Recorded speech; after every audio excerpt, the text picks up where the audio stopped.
Hier soir, je me baladais comme à mon habitude. Ma petite balade du soir.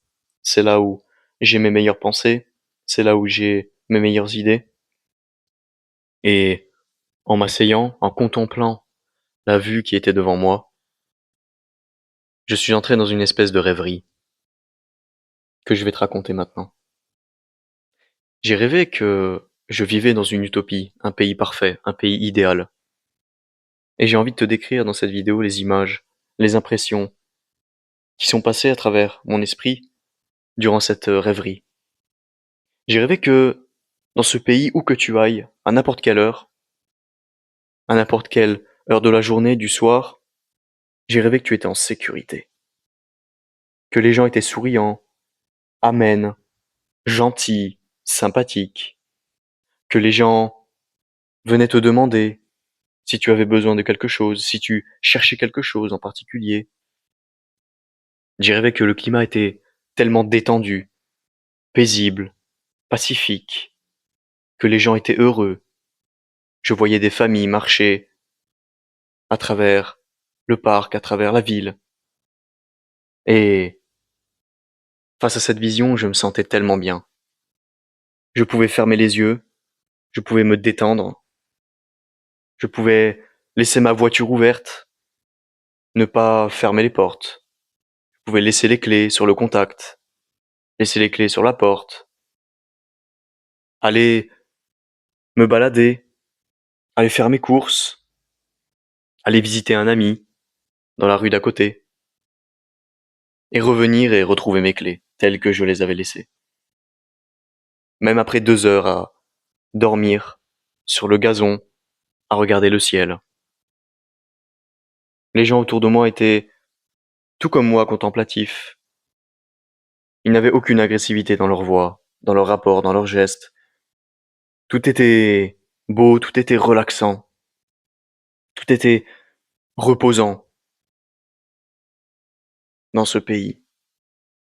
J'ai rêvé que dans ce pays, lorsque un souci de santé t'accable, tu peux appeler n'importe quel médecin, tu peux appeler n'importe quel spécialiste, dermatologue, kinésithérapeute, cancérologue, urologue, et que ce professionnel t'acceptait dans son cabinet sous 24 heures, maximum.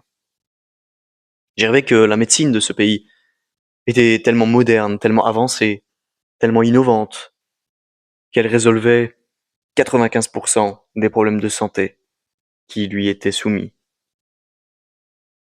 J'ai rêvé que les hôpitaux de ce pays étaient toujours performants, qu'il ne manquait jamais de lits, qu'il ne manquait jamais de personnel, d'infirmières, jamais de médicaments, jamais de matériel, jamais de médecins, qu'il ne manquait jamais d'infrastructures, que les soins étaient gratuits pour toute la population, sans condition, que les médecins de ce système étaient justement rétribués pour leurs efforts par l'argent des impôts, d'une part, et par leur propre travail, d'autre part. J'ai rêvé dans ce pays que les politiciens, les sénateurs, les députés, les présidents, les ministres avaient un salaire acceptable par rapport au salaire médian de la population. J'ai rêvé que ces politiciens pouvaient effectuer uniquement 2 mandats au cours de leur vie, et qu'après ils devaient revenir travailler parmi le peuple, dans des métiers hors du service public. J'ai rêvé que la carrière politique n'existait pas, mais que ce n'était qu'un service temporaire, un service au service du peuple. J'ai rêvé que les politiciens devaient déclarer leurs conflits d'intérêts, en toutes circonstances, en toute situation, en tout temps, en tout lieu. J'ai rêvé que leurs avantages étaient conditionnés au respect de leurs paroles, de leurs programmes, de leur intégrité, de leur performance durant ce service. J'ai rêvé que ces politiciens étaient aimés par le peuple, que lorsqu'ils apparaissaient dans une ville, dans un village, en visite, où que ce soit, ils étaient accueillis par des câlins, par des mots chaleureux, par des accolades. J'ai rêvé dans ce pays que la police, la justice, faisait son travail de manière exemplaire, sans ne jamais rater l'intérêt des victimes, dans n'importe quelle affaire que ce soit. J'ai rêvé que la justice appliquait systématiquement des peines exemplaires à tous ceux qui, éventuellement, auraient à l'idée de troubler le bonheur, le calme, la béatitude que j'ai décrit précédemment. Que la justice était ferme, était sans pitié à tous ceux qui osaient briser par leur comportement cette harmonie. Ce bonheur, je rêvais que la police dans ce pays intervenait avec une rapidité exemplaire, qu'elle s'intéressait aux affaires que le peuple lui soumettait et qu'elle les résolvait en mobilisant tous les moyens, tous les moyens qui lui sont fournis par l'État, qui lui sont fournis par la population. Lorsque la police appelle à l'aide la population pour des battues, pour des recherches, pour des appels à témoins. J'ai rêvé que la moyenne de temps pendant lequel les affaires étaient résolues était de 24 heures en maximum. J'ai rêvé que la police faisait tout ce qu'elle pouvait pour avoir l'intérêt des citoyens à cœur. J'ai rêvé que l'éducation dans ce pays, l'école primaire, secondaire, le lycée, l'université, les écoles techniques, les écoles d'ingénieurs, délivraient des diplômes de classe internationale. J'ai rêvé que l'école dans ce pays apprenait aux enfants entre 0 et 18 ans, leur enseignait le calcul, la lecture, l'histoire, les mathématiques, la philosophie, la géographie, la physique, la chimie, la biologie, de manière amusante, éducative, moderne, ces méthodes lui permettant d'atteindre les plus hauts rangs des classements PISA, des classements internationaux. Puis, j'ai rêvé dans ce système que les diplômes prodigués par l'éducation, garantissaient systématiquement, pour qui les décrochait par le travail et par le talent, garantissaient systématiquement de très bons postes, bien payés, des postes avec un sens, avec un espoir de progresser. J'ai rêvé que dans ce pays le travail était reconnu, que les efforts individuels étaient loués par l'État, que les médias, que les administrations poussaient la population à se surpasser, à se réaliser, à entreprendre, et ne lui mettaient pour cela aucune contrainte, aucun bâton dans les roues. J'ai rêvé que le travail devenait une valeur estimée, une valeur tout court. J'ai rêvé dans ce pays que les médias encourageaient la population, que les médias n'étaient pas détenus par quelques milliardaires, mais au contraire, que les médias étaient collaboratifs, que chaque citoyen pouvait donner son avis et contrôler le contenu des médias, au sens où ils donnaient leur accord, leur agrément, leur satisfaction sur la manière dont l'information est générée et délivrée. J'ai rêvé que les citoyens eux-mêmes pouvaient financer ces médias, que les journalistes se soumettaient à la loi du marché, se soumettaient à la satisfaction de ses lecteurs. J'ai rêvé que ces médias, les médias de ce pays n'accusaient pas systématiquement, et systématiquement pas, la population autochtone d'être des salauds, d'être tout un tas de ci, de ça, de sobriquets, qui n'ont aucun sens. Mais au contraire, que ces médias étaient neutres, étaient informés, éclairés, qu'ils voulaient que le peuple sache ce qu'il se passe dans leur pays, ni plus ni moins. J'ai rêvé que le peuple de ce pays était consulté régulièrement, par référendum.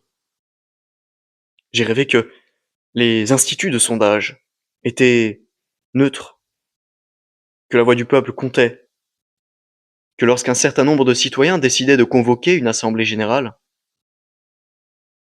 décidaient de mettre les sénateurs les députés, le président, les ministres, face à leurs responsabilités, dans une situation tendue qui ne correspond pas aux promesses, aux choses dites auparavant, eh bien j'ai rêvé que ces assemblées générales se produisaient, que les citoyens participaient directement aux prises de décision, y compris à très haut niveau. J'ai rêvé que l'on invitait dans ces assemblées, dans ces médias, que l'on invitait des entrepreneurs, des boulangers, des femmes de ménage, mais aussi des cadres, et qu'on les invitait tous ensemble à discuter, à mettre les problèmes sur la table. J'ai rêvé que le peuple était écouté, qu'il n'était pas méprisé.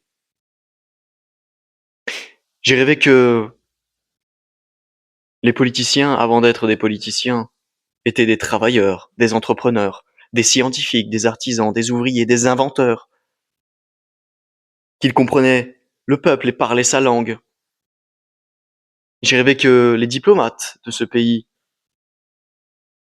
avaient absolument à cœur de présenter une image impeccable à l'étranger de ce pays. J'ai rêvé que ces diplomates ne faisaient rien qui puisse impliquer ce pays dans des affaires, dans des histoires au-delà de ses frontières qui puissent avoir des répercussions tôt ou tard sur son peuple.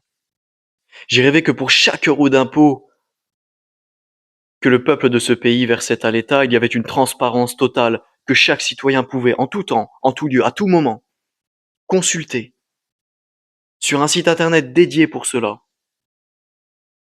Consulter à quoi servait chaque euro d'impôt qu'il payait. Dans quoi chacun des euros qu'il dépensait était investi. J'ai rêvé que, grâce à un système de vote en ligne, les citoyens pouvaient collectivement décider dans quoi chaque euro était dépensé, qu'ils avaient un contrôle direct, qu'ils exerçaient une démocratie directe, sans interruption, continue, en live, sans sollicitation sporadique, uniquement tous les 5 ans, tous les 4 ans, tous les 7 ans, ou que sais-je encore. Je voyais dans ce pays les rues propres, maintenues, le patrimoine rayonnant, illuminant de beauté, le patrimoine restauré, maintenu, amélioré. J'ai rêvé que dans ce pays, tout était tellement propre et ordonné qu'on pouvait manger sur n'importe quelle route, n'importe quel abri de bus, n'importe quel panneau publicitaire, n'importe quelle façade. Parce que les instances publiques, les communes, les mairies, les préfectures voulaient offrir un environnement beau, propre, sain, propice à la curiosité, au vrai, au développement, à l'art. Et petit à petit, cette rêverie, ce fantôme, ce fantasme commença à se dissiper. Je revenais petit à petit à la réalité. Mais avant de complètement disparaître, ce fantasme à forme mi-humaine me dit que le peuple de ce pays acceptait de payer 70% d'impôts et de taxes. Et sur ces mots, il s'en alla, me laissant avec ma réalité autour de moi. Le réveil fut très difficile. Je commençais à me lever, à marcher dans les rues de ce qui était ma réalité et de ce qui n'était plus ma rêverie, qui était tellement agréable. J'ai compris que je me trouvais en France. Et j'ai compris que ces 70% d'impôts étaient le montant que les Français acceptaient de payer. 70% d'impôts et de taxes. J'ai compris que ce pays c'était la France. Et je commençais à marcher.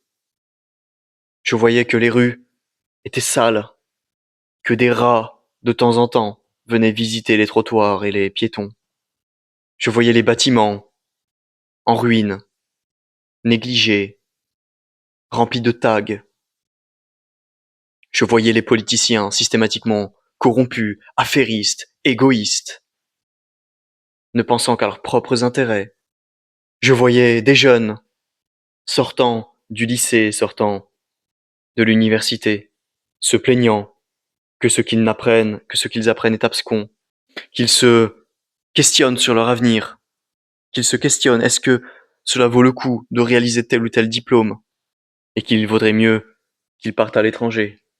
Je voyais autour de moi les délinquants récidiver, être arrêtés et sortir libres quelques heures plus tard. Je voyais le visage des policiers, le visage résigné, résolu, fatigué, déçu. Je voyais le manque de motivation dans la police, dans la justice. J'écoute les médias autour de moi, les médias qui veulent instiller de la honte, qui veulent jeter l'opprobre sur moi, sur mes compatriotes marchant autour de moi. Je voyais que les gens dans la rue n'étaient pas souriants, n'étaient pas heureux, n'étaient pas rayonnants, n'illuminaient aucune émotion positive. Ils avaient la tête baissée, ne souriaient pas, continuaient leur chemin comme des robots, sans se demander où ils allaient. Et face à cela, je leur demandais comment ils allaient. Je souhaitais savoir ce qu'ils pensaient, comment ils se sentaient, mais ils ne me répondaient pas. Et face à cette incompatibilité, face au fait que je me sentais tellement différent de ce que je voyais, je voulais rentrer dans ma rêverie. Je voulais que cette rêverie devint réelle. Mais c'est à ce moment-là que la police m'arrête, moi. La police m'arrête et me demande pourquoi je questionne les gens. Pourquoi je demande comment ils vont. Je leur réponds que ce que je vois ne justifie pas de payer 70% de taxes et d'impôts. Mais ils me disent que l'État a raison, que l'État veut mon bien, que l'État est bienveillant, et que je ne lui suis pas reconnaissant.